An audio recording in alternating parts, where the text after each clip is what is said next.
आवाज़ आ रही है ना? Okay fine. बहुत दिन बाद मुलाकात हो रही है और आज का जो वीडियो है वो एक केस पे डिपेंड है जो कुछ समय पहले मेरे पास आया था। और इस केस के तहत जो है कुछ प्रिकॉशंस और कुछ चीज़ें मैं बताना चाहता हूँ। यूजुअली जब हम डॉक्टर के पास जाते हैं और डॉक्टर हमें कोई भी ट्रीटमेंट बताता है, खासकर डेंटल के केस में, दांत के केस में, तो हम में से जो 70% लोग हैं वो ये बोलते हैं कि दांत को निकाल दो। ठीक है, बेसिकली यूजुअली एक पेशेंट के लिए ये बोल देना बहुत ही आसान होता है कि दांत निकाल दो, और वहीं एक डॉक्टर के लिए ये बहुत ही बड़ा डिसीजन होता है इस जगह पे कि वो दांत निकाले या ना निकाले। अब कारण क्या है? जो एक पेशेंट मेरे पास कुछ समय पहले आया था, उन्होंने ऊपर की जो होती है चौ वो निकलवाई थी कुछ समय पहले। अब चौ जो होता है हमारा, ये वाला दांत होता है, हम देख रहे हैं ये वाला पोर्शन कि ऊपर में ये दांत दिख रहे हैं, जबकि अगर मैं इस दांत की बात करूँ यहाँ पे, तो इसकी जड़ें कुछ यहाँ तक होती है। उसी प्रकार जो चौ होती है उसकी जड़ें ऊपर तक होती है। इस जगह पे होता है एक कैविटी। कैविटी मतलब क्या कि एक ऐसी जगह होती है जो खाली होती है, जिसको हम साइनस कहते हैं। आप जो बोल पा रहे हैं, आप जो सांस अच्छे से ले पा रहे हैं, आप जो एक वाइब्रेशन वाले साउंड्स प्रोड्यूस कर पाते हैं, तो ये साइनस की वजह से होता है। हुआ क्या कि जब उन्होंने ऊपर का दांत निकलवाया, अब गांव की पेशेंट थी, उन्होंने ना एक्सरे किया ना कुछ किया, ऊपर का दांत निकाल दिया। निकालने के बाद कुछ समय तक क्या हुआ, जब तक 1 महीने का समय होता है, हीलिंग का समय होता है, तब तक तो उनको ज़रा कुछ समझ में नहीं आया। उसी क्रम में क्या हुआ कि वो जो नाक में, जो मुंह खा रहे थे, एक्जैक्टली जब भी खाते थे, जो भी पीते थे, वो नाक में चला जाता था। नाक में कोई समस्या हो रही है, उसके पानी मुंह में आ जा रहे हैं। इस तरह की इसके बीच में एक कैविटी या फिर एक कम्युनिकेशन बन गया है। ठीक है, मतलब ये समझिए कि आपके जो नाक का साइनस है और आपका जो मुंह है, दोनों के बीच में एक रास्ता बन गया दांत निकालने की वजह से। अब उनकी समस्या ये है कि स्टार्टिंग में तो वो थोड़ा बहुत झेल लिए।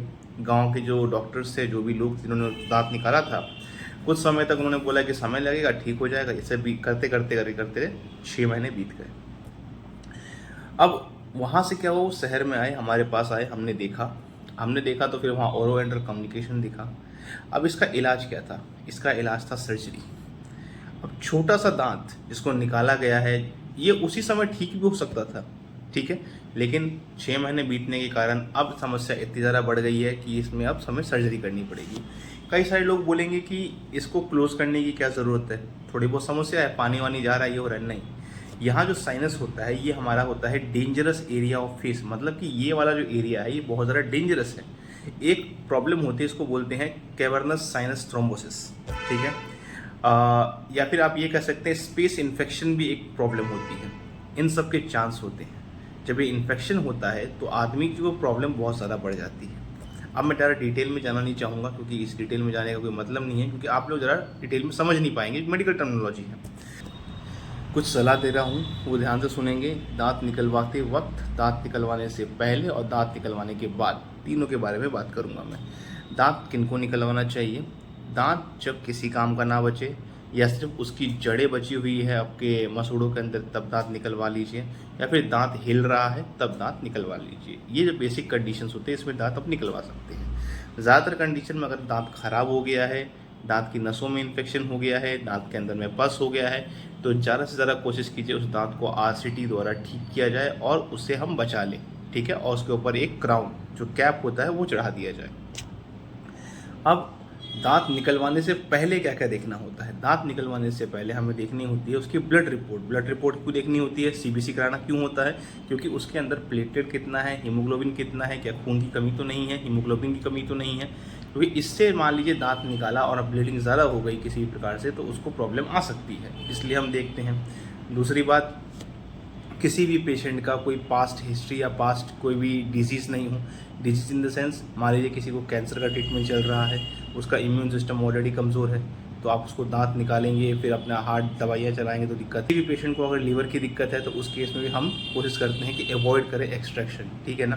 किसी को अगर दिल की प्रॉब्लम है, दिल की बीमारी किसी की चल रही है, खून पतला करने की दवाई चल रही है, उस केसेस में भी हम कोशिश करते हैं कि दांत नहीं निकाला जाए। इस तरह की चीज़ें होती है दांत निकालने से पहले।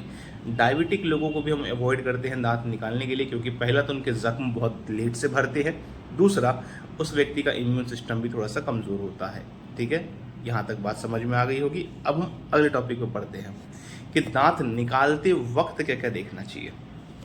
कभी भी अगर आप दांत निकलवा रहे हैं, 2-3 चीज़ ध्यान रखिए। पहला, आपके पास आपके दांत का एक्सरे होना चाहिए। डॉक्टर ने आपका दांत का एक्सरे किया है कि नहीं किया है, क्योंकि मान लीजिए कि जिस प्रकार से ये केस हुआ था, आपको मैंने बताया अभी, जिस प्रकार से ये केस हुआ था जो मैंने अभी आपको बताया, ऐसा आपके साथ भी हो सकता है। जब किसी डॉक्टर के पास एक्सरे ही नहीं होगा, उसे पता ही नहीं है कि दांत कहाँ पे जाके रुका हुआ है, दांत की जड़ें कहाँ तक फैली हुई है, और वो दांत निकालने लगेगा, तो चांसेस है कि वो जो ये काम डॉक्टर साहब ने किए हैं, यही काम वो भी कर दें। खैर, गांव में ज़्यादातर ये चीज़ें होती रहती है। आपका ब्लड प्रेशर कितना है उस समय पे, ब्लड प्रेशर आपका जांचना बहुत ज़्यादा ज़रूरी है। आपका बीपी कुछ नहीं तो 150 से नीचे होना चाहिए, ठीक है। आपका शुगर का टेस्ट हो जाना चाहिए, रैंडम ब्लड शुगर हो जाना चाहिए, ठीक है। आप जो एक दिन पहले जाके रिपोर्ट करवा के आएंगे, ये सारी चीज़ें बेसिक से ये आपके पास होनी चाहिए। सीटी, बीटी, पीटी एक टेस्ट होती है, ये सारी चीज़ें आपके पास होनी चाहिए। क्लॉटिंग टाइम, ब्लीडिंग टाइम के टेस्ट रिजल्ट आपके पास होने चाहिए। अब हम बात करते हैं कि दांत निकालने के बाद क्या क्या प्रोसेस है। दांत निकालने के बाद भी कई सारे कॉम्प्लिकेशन आ जाते हैं। सबसे पहला कॉम्प्लिकेशन ये आता है कि वो जगह पे हीलिंग नहीं होती है। दांत निकाला गया, दांत निकालने वाली हीलिंग नहीं हो रही है, और वहाँ पे आपको दर्द लगातार हो रहा है। एग्जैक्टली देखा गया है कि 3 से 2 दिन के बाद जो दांत निकलवाते हैं आप, उसके 3 से 2 दिन के बाद ये दर्द शुरू हो जाता है, और ये दर्द बहुत असहनीय ही होता है एक तरह से देखा जाए तो, और बार बार इसकी इरिगेशन करनी पड़ती है उस समय पे। ये होता क्यों है? क्योंकि आप जो दिए गए सलाह है वो नहीं मानते हैं। कौन सी सलाह नहीं मानते हैं आप? सबसे पहला चीज़, दांत निकलवाने के बाद 1 घंटे तक रुई को वहाँ पे जिस जगह पे दांत निकला है वहाँ दबा के रखना पड़ता है, ताकि खून का थक्का जम जाए। दूसरा, इस बीच में थूकना मना होता है, ठीक है। तीसरा, जैसे ही वो रुई हटाएंगे 1 घंटे के बाद, उसके बाद आपको आइसक्रीम खानी होती है। अगले 24 घंटे तक थूकना या जोर से कुल्ला करना, ये सारी चीज़ें मना की जाती है करने के लिए।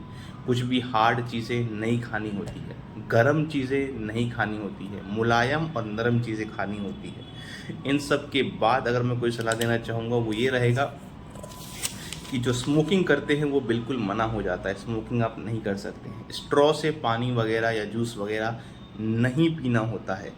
ये सारी जो सलाह मैं अभी दे रहा हूँ ये दांत निकालने के बाद की होती है। इनमें से एक भी सलाह अगर आप अवॉइड करते हैं तो प्रॉब्लम बढ़ सकती है, और प्रॉब्लम ज़्यादा हो सकती है।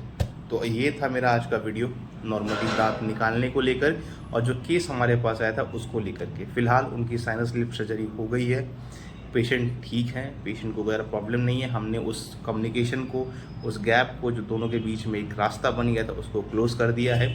ऐसी ही कोई समस्या आपके साथ हो रही है या कोई चीज़ें हो रही है तो नीचे दिया गया मेरा नंबर है, यहाँ पे क्लिनिक का एड्रेस भी है, आप मुझसे कंसल्ट कर सकते हैं। लास्ट टाइम मैंने एक वीडियो बनाई थी, उस वीडियो में कहा था मैंने कि मुंह में जलन जो होता है वो क्यों होता है। उसके लिए मेरे पास बहुत सारे लोगों के कॉल आए हैं और मैंने बहुत सारे लोगों को आंसर किया है, और बहुत सारे लोगों ने मेरे साथ जो है वीडियो कंसल्टेशन भी बुक किया, उसको मैंने दवाइयाँ दे दी है, और जो सॉल्यूशन था मैंने उनको बताया है, और उनको बहुत सारे लोगों को मैंने काउंसलिंग भी किया है। अगर आपको भी कोई समस्या लगती है तो दिए गए नंबर पे मुझसे आप कांटेक्ट कर सकते हैं डायरेक्टली, ठीक है। सीधे आप मुझसे कांटेक्ट करेंगे, आपकी मुझसे बात होगी, और जैसा होगा मैं आपको बता दूंगा क्या करना है क्या नहीं करना है, या फिर आपकी जो कंडीशन है उसके लिए मैं आपको कुछ दवाइयाँ ऑनलाइन दे दूँगा, ठीक है। ये आप कर सकते हैं, मेरे साथ अपॉइंटमेंट बुक कर सकते हैं, वीडियो कॉल भी बुक कर सकते हैं, और डायरेक्टली मुझसे बात भी कर सकते हैं। Thank you. और चैनल को सब्सक्राइब ज़रूर करें और अपने लोगों को शेयर करें। ये छोटी छोटी गलतियों से बहुत बड़ी चीज़ें हो जाती है, ये वीडियो ज़रूर शेयर करें। धन्यवाद।